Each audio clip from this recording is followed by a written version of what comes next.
दोस्तों सलाम नमस्कार सत श्री अकाल। आप सभी का स्वागत है आपके अपने YouTube चैनल पर। दोस्तों भारत एक ऐसा देश है जिसे जितना जानने की कोशिश की जाए उतना ही कम पड़ जाता है।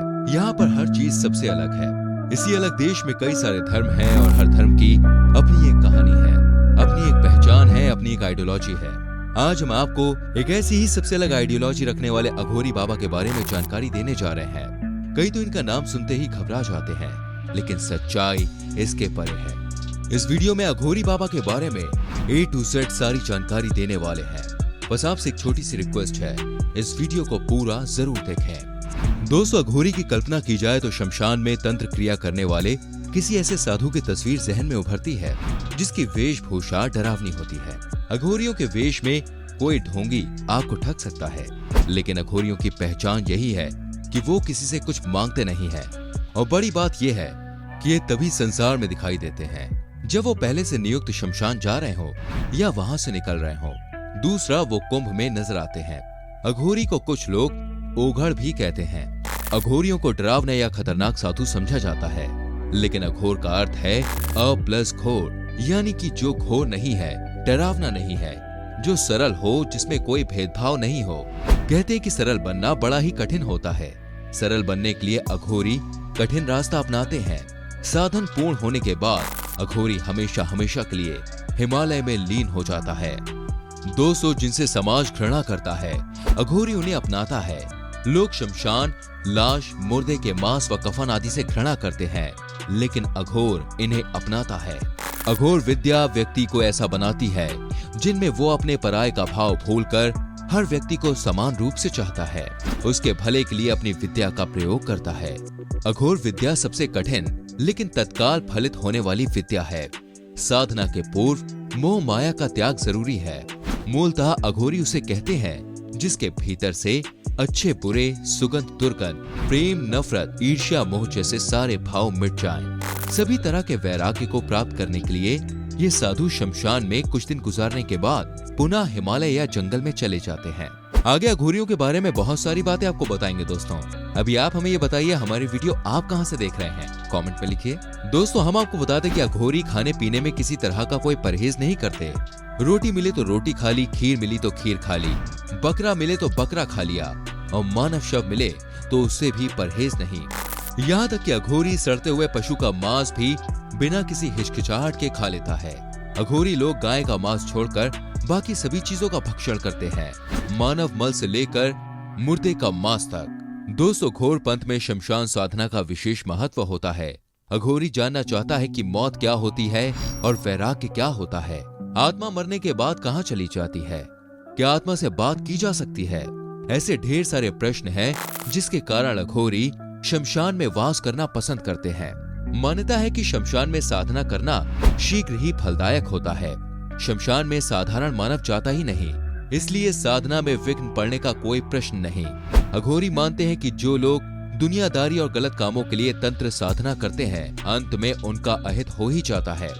शमशान में तो शिव का वास है, उनकी उपासना हमें मोक्ष की ओर ले जाती है, ऐसा अघोरी कहते हैं। दोस्तों कहा जाता है कि अघोरियों के पास भूतों से बचने के लिए खास मंत्र रहता है। साधना के पूर्व अघोरी अगरबत्ती धूप लगाकर दीपदान करता है और फिर उस मंत्र को जपते हुए वो चिता की ओर अपने चारों ओर लकीर खींच देता है। फिर तुतई बजाना शुरू करता है और साधना शुरू हो जाती है। ऐसा करके अघोरी अन्य प्रेत पिशाचों को चिता की आत्मा और खुद की अपनी साधना में विघ्न डालने से रोकता है। अघोरियों के बारे में मान्यता है कि वो बड़े ही जिद्दी होते हैं। अगर किसी से कुछ मांगेंगे तो लेकर ही जाएंगे, क्रोधित हो जाएंगे तो अपना तांडव दिखाएंगे या भला बुरा कहकर उसे श्राप देकर चले जाएंगे। एक अघोरी बाबा की आंखें लाल सुर्ख होती है, लेकिन अघोरी की आंखों में जितना क्रोध दिखाई देता है उसकी बातों में उतनी ही शीतलता होती है। दोस्तों कफन के काले वस्त्रों में लिपटे अघोरी बाबा के गले में धातु की बनी नरमुंड की माला लटकी होती है। नरमुंड ना हो तो वो प्रतीक रूप में उसी तरह की माला पहनते हैं। हाथ में चिमटा, कमंडल, कान में कुंडल, कमर में कमरबंद और पूरे शरीर पर राख मल कर रखते हैं। ये साधु अपने गले में काली ऊन का एक जनेऊ रखते हैं जिसे सिली कहते हैं। गले में एक सिंह की नादी रखते हैं। इन दोनों को सींगी सेली कहा जाता है। अघोर पंथ के लोग चारों स्थानों पर ही शमशान साधना करते हैं। 4 स्थानों के अलावा वो शक्ति पीठों, बगलामुखी, काली और भैरव के मुख्य स्थानों के पास के शमशान में साधना करते हैं। अगर आपको पता चले कि इन स्थानों को छोड़कर अन्य स्थानों पर भी अघोरी साधना करते हैं, कि वो अन्य शमशान में साधना नहीं करते बल्कि यात्रा प्रवास के दौरान वो वहां विश्राम करने रुकते होंगे या फिर ढोंगी होंगे। अघोरी बाबा के प्रमुख स्थान तारापीठ का शमशान। कोलकाता से 180 किलोमीटर दूर स्थित तारापीठ धाम की खासियत यहाँ का महाशमशान है। वीर भूमि की तारापीठ अघोर तांत्रिकों का तीर्थ है। यहाँ को हजारों की संख्या में अघोर तांत्रिक मिल जाएंगे। तंत्र साधना के लिए जानी मानी जगह है तारापीठ, जहाँ की आराधना पीठ के निकट स्थित शमशान में हवन किए बगैर पूरी नहीं मानी जाती। कालीघाट को तांत्रिकों का गढ़ माना जाता है। कामाख्या पीठ के शमशान रजरप्पा में छिन्नमस्ता देवी का स्थान है। रजरप्पा की छिन्नमस्ता को 52 शक्ति पीठों में शुमार किया गया है, लेकिन जानकारों के अनुसार छिन्नमस्ता 10 महाविद्याओं में से एक है। उनमें 5 तांत्रिक और 5 वैष्णवी हैं। तांत्रिक महाविद्याओं में कामरूप कामाख्या की षोडशी और तारापीठ की तारा के बाद इनका स्थान आता है। चक्रतीर्थ का शमशान मध्य प्रदेश के उज्जैन में चक्रतीर्थ नामक स्थान और गढ़कालिका का स्थान तांत्रिकों का गढ़ माना जाता है। उज्जैन में काल भैरव और विक्रांत भैरव भी तांत्रिकों का मुख्य स्थल माना जाता है। सभी 52 शक्तिपीठ तो तांत्रिकों की सिद्ध भूमि है ही। इसके अलावा कालिका के सभी स्थान, बगलामुखी देवी के सभी स्थान और 10 महाविद्या माता के सभी स्थान को तांत्रिकों का गढ़ माना गया है। कुछ कहते हैं कि त्र्यंबकेश्वर भी तांत्रिकों का तीर्थ है। 200 शिव साधना, शव साधना और शमशान साधना, ये 3 तरह की साधनाएं अघोरी द्वारा की जाती हैं। शव और शिव साधना में शव की साधना की जाती है। इस साधना का मूल शिव की छाती पर पार्वती का रखा हुआ पैर माना जाता है। इस प्रकार की साधना में मुर्दे को प्रसाद के रूप में मांस और मदिरा चढ़ाई जाती है, जबकि शमशान साधना में आम परिवारजनों को भी शामिल किया जा सकता है। इस साधना में मुर्दे की जगह शव पीठ की पूजा करके गंगा जल चढ़ाया जाता है। शव पीठ से तात्पर्य उस स्थान से है जहाँ शवों का दाह संस्कार किया जाता है। इस साधना में मांस मदिरा की जगह प्रसाद के रूप में मावा चढ़ाया जाता है। हिंदू धर्म के अनुसार आज भी किसी 5 साल के उम्र के बच्चे, सांप काटने से मरे हुए लोगों, आत्महत्या किए हुए लोगों का शव जलाया नहीं जाता, बल्कि उन्हें दफनाया या गंगा में प्रवाहित किया जाता है, जो डूबने के बाद हल्के होकर पानी में तैरने लगते हैं। अक्सर अघोरी तांत्रिक इन्हीं शवों को पानी से निकालकर इनको तंत्र सिद्धि में इस्तेमाल करते हैं।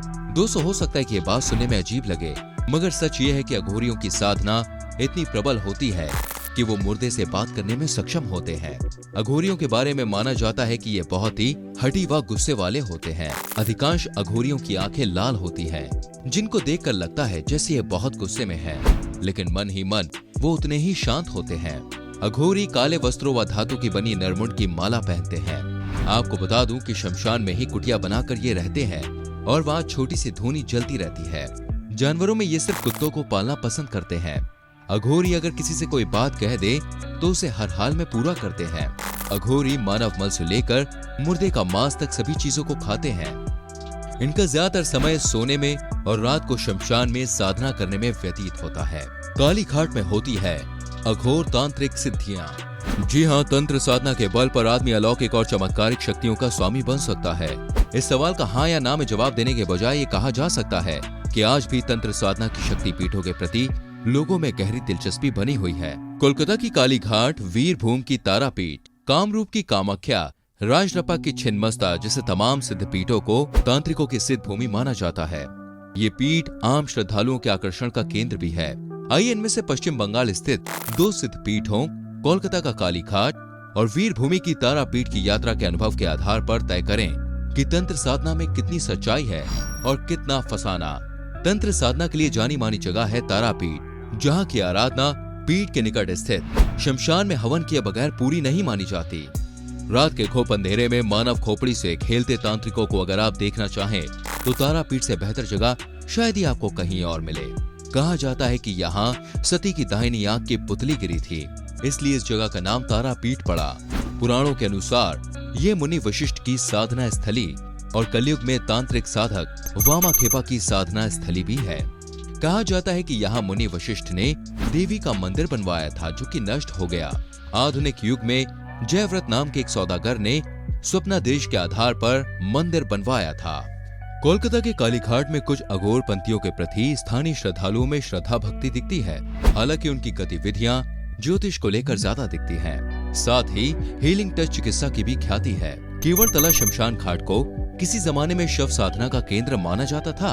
यहाँ 1862 में शमशान का निर्माण किया गया था। उस दौरान कालीघाट में महिला तांत्रिकों की संख्या भी अच्छी खासी थी। 1960 में मां योगिनी नामक एक महिला तांत्रिक ने अपनी आध्यात्मिक क्षमताओं से असाध्य रोग का इलाज करने का दावा किया था। उस महिला तांत्रिक के शिष्यों की संख्या आज भी कालीघाट इलाके में काफी है। ऐसे ही तांत्रिक है बाबा मेहर भट्टाचार्य। 75 पार के भट्टाचार्य अपनी दिव्य उंगलियों के स्पर्श से समस्याओं का समाधान के लिए चर्चित हैं। पत्रकार जानकर बातचीत से पीछा छुड़ाते हैं, लेकिन कालीघाट में उनके चेलों की अच्छी तादाद है, जिनके पास उनके द्वारा किए गए चमत्कारों का पिटारा है। दोस्तों, जैसा कि मैंने आपको बताया, इनके पास बहुत सी शक्ति होती है, लेकिन ये शक्तियों का इस्तेमाल कभी भी गलत तरीके से नहीं करते। इसीलिए तो कहा जाता है कि अघोरी बनना शायद सबसे मुश्किल काम है, और ये काम वही कर सकता है जिसे ऊपर से शक्ति मिलती है। उम्मीद करते हैं ये एपिसोड आपको अच्छा लगा होगा। ऐसी और दिलचस्प वीडियोस को देखने के लिए चैनल को सब्सक्राइब कर लीजिए, बेल आइकन प्रेस कर लीजिए, जिससे आपसे आने वाली वीडियोस के नोटिफिकेशंस बिल्कुल भी मिस ना हो। मिलते हैं आपसे अगली वीडियो में, तब तक के लिए अपना ख्याल रखिए।